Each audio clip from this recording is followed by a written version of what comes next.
Better production, right? Is that, Got yeah, more it's a bees better, in it. and then you take out the one that's the weaker queen in the winter, combine them together, and you get a lot of honey that way. Yeah, I like that. Now, for me, I'll be making up probably 3 or 4 of these, just so I got some queens on the side.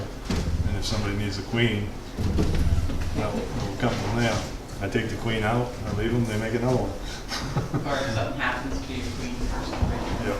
You find a queen. That was my question. You showed a picture earlier of a good brood pattern, and it still had some empty spaces here and there. What's a bad brood pattern that says you got a bad queen and you need to replace it? Well, if you start seeing a lot of drone cells Okay. mixed in it, lots of times if you get a queen that's laying a lot of drones, it might be a badly mated queen. A friend had one last year. He tried to keep it all summer, thinking it would get better, and it never did. If you got a bad queen, just get rid of it. Get Or if something it's spotty brood too, right? spotty brood, yeah. Yeah, use spotty brood, all drone cells. What else I got for?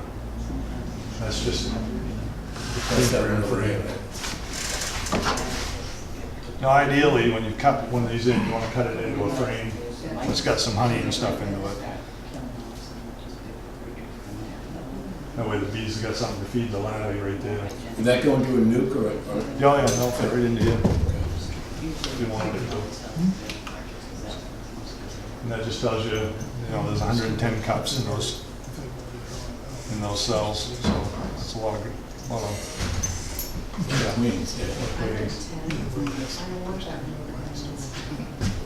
Any other questions or anything? Well, I guess the big one is, the dandelions are gonna come out.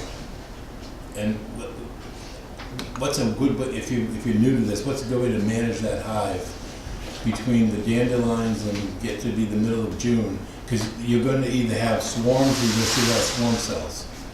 And if you only got 1 or 2 hives, you're not really worried about. First of all, when it starts getting warm, the dandelions start popping, you want to start picking up your box and looking underneath the bottom for swarm cells. Because if you don't, they're going to leave.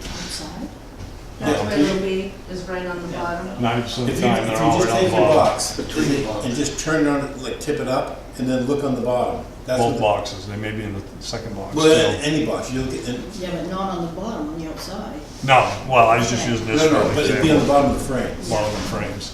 Can you find that picture? And they look like peanut shells, right? That's how I had some, that's macking the queens. Gives you what color, what year. I don't mac mine anymore because I can spot them pretty quick. If somebody's new, it's great to have a mac queen. Not easy to find. What were we looking for? The picture of the swarm cells on the bottom of the frame. I think that's better this way. Yeah, And that it wants was to go more forward for like some reason. There we go.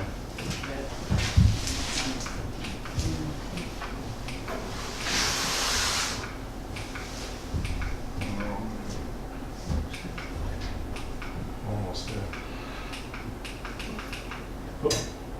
There you go. So there's the swarm cell. Oh, yeah, there you go. So if you tip your box up, Yeah, then if you see those, it's time to do something. I was in church one morning and my bees swarmed, and my mother came hurrying in and said, "Your bees swarmed, but you're okay. I killed all the queen cells."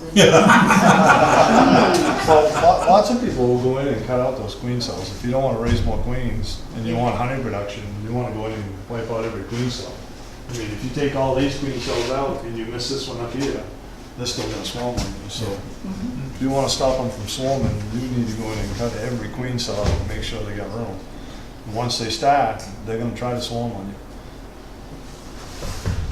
It's hard to stop them from swarming once they get the idea to swarm. And then you can do the artificial swarm. The artificial swarm is the way to stop them.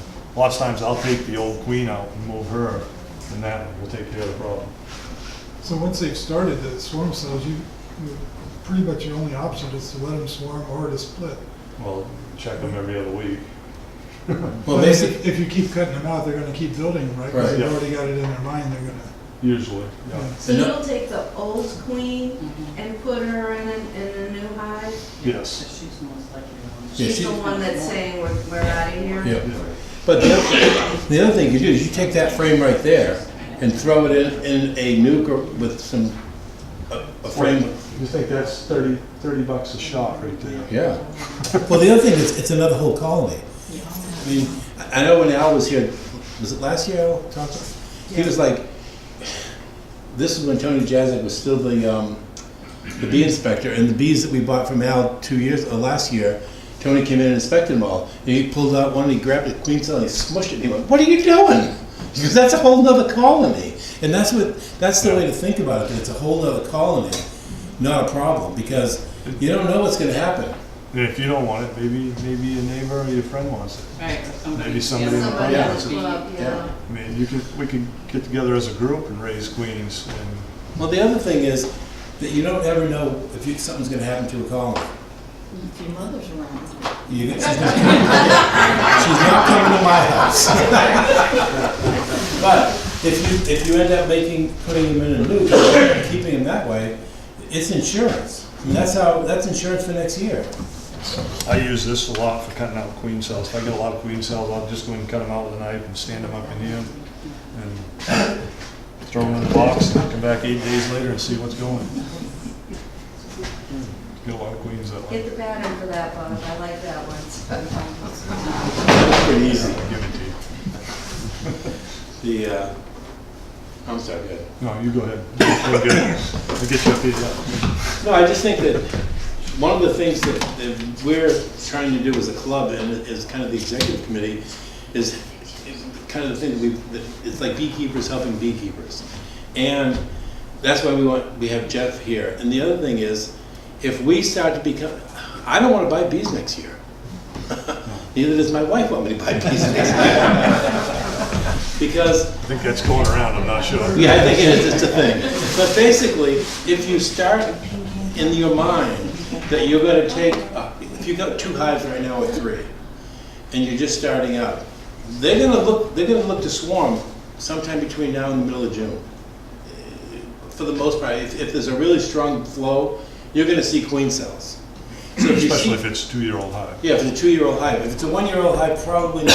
You still may If see it's a some queen 1-year-old hive on old wax or a die out, Yeah. they'll still try to swarm. So, you come the first week in June, you start seeing queen cells like this. If you take that out, and this is why we talk a lot about having more wood, because if you only have 1 box, you got problems. If you got 2 boxes, you got problems. If you get two going colonies, so to have some extra wood in there, if you would, you can make a hive real quick. You can make a nuke. And I made one of those last year. I ended up with 1 colony, and this was probably the 2nd week in July, maybe the 1st week in July. And I dumped all, I knew I only had 1 queen, so I dumped all the bees. I don't especially like that because when you start dumping bees, I know. But basically, I took all those frames. I had 4, 2, 4, 6, 8 frames, and put them together. They made the winter. And 2 of my other hives died. So I started with 4, made 1, lost 2. So I'm a net loss of 1 last year. And if I'd have known that, I probably wouldn't have bought more bees, which I did. But basically, if you don't want to buy bees every year, start thinking about this now. And plan for it. Because if you want to keep bees, Well, get away from the southern queens. Yeah, Start because finding you're gonna queens end that up will making your own- survive better up here. a bee, like, I'm really thrilled that I have 3 hives that made the winter. I'm gonna split those 3 next week, they're gonna be 6. And then I'm gonna make some more queens, and I'm gonna make some more nukes because something's gonna happen. Or somebody's gonna want, if somebody wants one. And if a bunch of us did that in the club, within our own club, we can be self-sustaining. We don't have to go, And if anybody wants to try grafting, we're doing it June 3rd. at Which my is a house. Saturday. And if they want to bring a starter hive down, we'll fill it up with a grafting frame and make queens like crazy. Yeah. June Yeah. 3rd. Jeff, tell me exactly what they need to bring, if they don't. What time? What time? Starting at 10, we're gonna have a cookout. And and do some grafting. You know, the idea is to get people having experience grafting to see what they need to do. So if you wanted to bring stuff, what should they bring? Well, I don't know how many grafting frames I have, but see this frame over here. If you're coming from Bradford, on the right before you get to it. I've only got so many grafting frames, but if you brought a frame, a nuke with nurse bees in it, 3 frames of nurse bees, shaken into a box with wax and honey in it and stuff, we could graft some frames, put into it, and you can make some bees, make some queens. Pretty easy. It's a real informative day. Jeff did an open hive last year. From Karen was there, wasn't she? Wasn't it that last year? Yeah. Oh, It was Yeah. Karen last year that came last, was it? yeah. Carol. Carol. And we had 8 or 9 people from our club, which was more than the people from the Penobscot Club. Yes, that's why I'm But here. it was really an informative day. I mean, it was, and if you haven't, and we're gonna do open hives through the summer for that very reason, for people who haven't seen done a lot of inspections, so you can see it. But we can start off on June 3rd. The club will do an open hive someplace the month of June, the month of August, July and August. Probably not September. So we'll do some grafting. I'll probably do a split. I'll probably take some frames, shake it into a hive, show them how to do a cell static, show them what I'm doing with the grafts. I'll start setting up the hive. Huh? We'll assemble it. Yeah, thank you, Bob. That's gonna disappear for Rachel. He's thrilled. You talked about starting a nuke even in July, you're probably gonna have to feed it through the winter.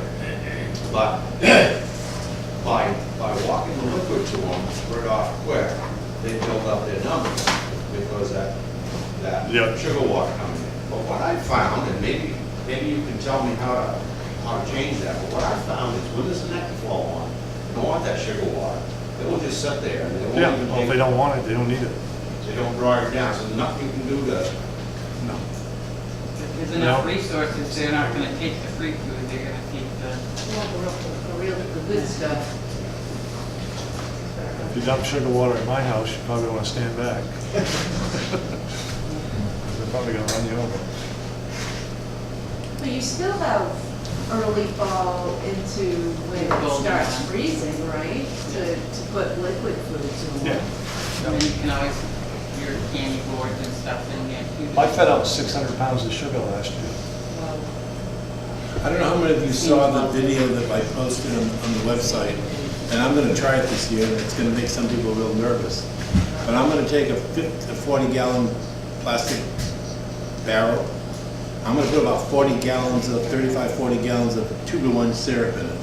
And I'm gonna stick a bunch of straw on top, put some 2x4s standing up and put the cover on. And I saw the video of these people in Canada at a research center at the University of Guelph. And holy moly, that man. He said you put that barrel out for 10 hives, 10 colonies, and in 5 days they'll empty it. And he said, I know people worry about robbing. He said, well, who's gonna go rob a hive when they get the free buffet? He said, they're fat and full and they're going home. They fill up immediately. And I'm gonna try that this fall. so they said it'll be. The only disadvantage is if you get a disease in the end, you spread the disease through the whole colony. And I understand that too. If you do have a disease, you will spread it. But if in my bee yard, they're all gonna be in a space that's half the size of this room. So they're bumping into each other all the time anyway. Usually. Yeah. Yeah, I think it's. So, but it's a fast way of feeding. It sounded awful interesting.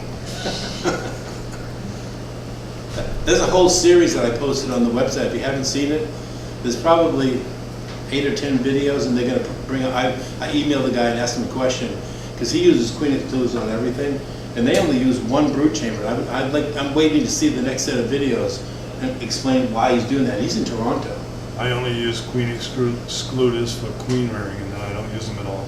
Yeah, and I think that one of the things that a lot of people, when I ask Unless the I'm running question, a double hive. that they call them honey excluders, because the bees will not go up through a queen excluder to draw comb. So these guys have got probably hundreds and hundreds of hives, and they get lots of stores. So when they put a medium or a honey super on, it's all drawn out. So the bees will go up then. but they're not gonna go through a queen excluder to draw a comb. So you need a lot of resources if you're gonna use it. But getting back to the videos, they were really informative and they were really good. So if you get a chance, take a look at them. Let me just ask you a question. I'm new, and this is the first time I'm going to have hives this year. I've got 2 nukes coming. What's the best system to start with? I mean, we're not really concerned about making a lot of, other than just making strong hives that first year, right? About splitting them out or any of that to start with. Just let them go and let them build up and get as much storage as they can for the winter. Yes and Yes. no. Yeah. Yes. Yes. Last year I made the choice that I didn't want honey, I wanted bees, and I wanted stores. But you still, and the key word that I heard you say something that you may not have meant it, you just can't let them alone. Yep. I mean, you gotta be, like Al says, every 10 to 14 days in the hive. Because otherwise you're gonna miss swarm I cells. didn't mean leave them alone. No, I no, just don't want to be splitting them and doing. Usually on a new hive, if you're starting with new wax, new comb and stuff, you don't have to worry about a swarm quite so much unless you're overfeeding. That's not true. I heard that so much. Last year was my first year. You gotta be careful. 4 or 5 frame nukes, I end up with 9, 5 swarms, So you gotta be careful overcrowding. If the bees feel overcrowded, they will swarm. So you gotta keep adding comb to them. It's gotta be drawn out combs so they got someplace to lay. If the queen doesn't have a place to lay, they're gonna think it's time to swarm. And the other thing that you're gonna have to watch for is the term honey bound. If you've got 5 frame nukes coming, so you're gonna have 5 frames drawn out, some with brood, some with honey, they'll be ready to go. You're gonna add another 5 frames. You're gonna wanna feed them probably. And as you're feeding them, they're gonna draw that comb out, and she's gonna be laying in it. And they're gonna be bringing stores in. They're gonna be bringing nectar in and make honey. And I got probably, what did we get, about 12 or 14 frames, deep frames of honey last year in just a few weeks, because as I was looking at the bees, I could see that they had one box that get honey bound. So I took frames of brood, put another box on it, put frames of brood right in the middle, so the bees would come up, and then I kept feeding them, and they drew that out. They drew the rest of the box out. How late in the year do you continue to feed them? I only fed until second week of June, second week of June. Okay, so about About 3 or 4 weeks. Yeah, because what happens if you feed them too much? They're gonna swarm. They're gonna multiply. Because if you, I asked him because I know we did that last. No, I didn't do Oh, it. you didn't no, know? he's talking about me. Oh, you, okay. If you keep feeding and feeding and feeding, you're gonna get a lot of bees. And you better have a lot of boxes and a lot of, you better keep an eye on them. Because they'll all of a sudden, they feel crowded. Because either they got brood or they got honey, and the queen's got no place to lay. So she said, we're out of here, we're going up a tree. So you laugh at my stack, but the bees can't find each other in there. That's why they don't swarm. Yeah, no, and I'm kidding about your stack. That's a great stack. But you've got a lot of resources. You had all that. That's all drawn comb from from year to year. Probably the thing that's the best thing to have, even better than bees, is drawn comb. Drawn comb is like gold. Yeah, because I get 4 packages coming next week, and they're all going into deep brood boxes with everything's going to be drawn comb. There's going to be at least a frame and a half of honey, and I won't have any pollen with them. They'll get pollen fast. But those bees are going to go like gangbusters because they don't have to draw anything out. So within What do you do if you don't have the drawn comb? How do You feed them. Feed them. Keep working on that to try to. you okay. feed them so they keep drawing comb up, but you got to keep an eye on them because they'll swarm or they'll get honey bound and then swarm. And the best way, not the best way, the way I did it last year, when I saw a frame of honey, it was all capped out, I took it out and put it away. Put a blank frame in, let them draw it out again.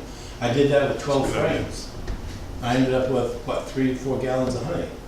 And I shouldn't have taken it in here, but I had to, because otherwise, they were leaving town.